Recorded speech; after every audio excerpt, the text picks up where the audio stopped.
लक्षात आलं की घी देखा था लेकिन बडगा नाही देखा था. धंदा वाढवायचा आणि करता करता तिकडे एकाच वेळी अशी सिच्युएशन आली की आमच्या एका फॅक्टरीमध्ये स्ट्राईक झाला. त्याच्यानंतर आमचं एके ठिकाणी ते मशीनच चालत नव्हतं. त्याच्यानंतर परीक्षित वगैरे लहान होता, त्याचा आजारपणा सुरू झाला. एक्साईजची आमच्यावरती धाड पडल्या आणि बाबा सांगत होते आधी की एक्साईज मध्ये जाऊ नको, कारण त्यांचा एक मित्र होता की एक्साईज वाले फार वाईट असतात. पण म्हटलं धंदा वाढवायचा, कारण स्मॉल स्केलचं एक अजिबात मोठं व्हायचंच नाही. असं काही लोकांचं स्वप्न असतं, माझं स्वप्नच नव्हतं तसं. म्हणजे मी स्वप्न पाहिलं की नाही आता कन्झ्युमर प्रोडक्ट मध्ये म्हणजे आम्हाला direct Hindustan lever, Colgate, Godrej ह्याच कंपन्या दिसत होत्या. तर हे स्मॉल स्केल मध्ये राहिलं तर होणार कसं आहे. मग ते वाटायला लागलं अरे बाबा म्हणत होते खरंच होतं, उगाच ते एक्साईजच्या लफड्यात पडलो. टर्नओव्हर रिस्ट्रिक्ट करायचा किंवा 2 नंबरचा धंदा करायचा, पण ते मान्य नव्हतं. आणि एवढी भीती वाटायला लागली मला की आता हे गाडं चालवायचं कसं. म्हणजे प्रोडक्शन धड होऊ शकत नाही. तिथे ते स्ट्राईक करून बसलेले आहेत लोक.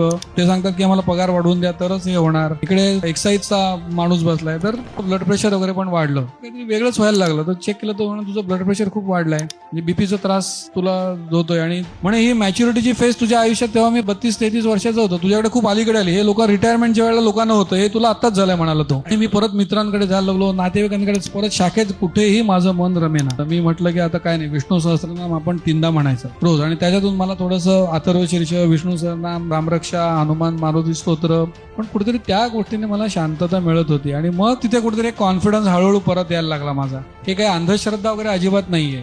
ही प्युअरली आपण एखादं नाम घेतल्यानंतर, रामाचं नाम घेताय, मारुतीचं घेताय, त्याच्याशी एकरूप, आणि तो मला शक्ती देतोय, त्याच्याकडनं मला शक्ती येतेय आणि माझा आत्मविश्वास वाढतोय. प्रार्थनेमध्ये जेवढी शक्ती आहे तेवढी दुसऱ्या कशातच नाही.